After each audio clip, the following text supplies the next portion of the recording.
এই সভাটা গিয়ে একটা প্রস্তাব দিতেছে যে ধর্ম মন্ত্রণালয় যে বই ছাপা হয়েছে এটা ব্যান করা এবং এই ফতোয়াদাতা যারা সরকারের পেটে কৃমি ঢুকে গেছে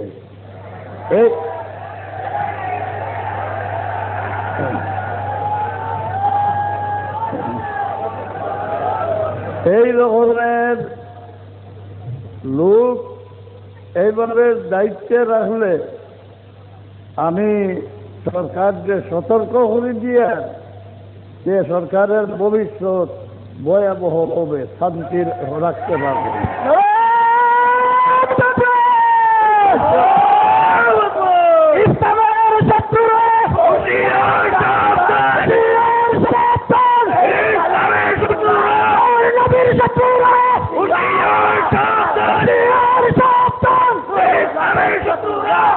এই রকমের লোকরে পদত্যাগী সরাই দেওয়া দরকার কিনা?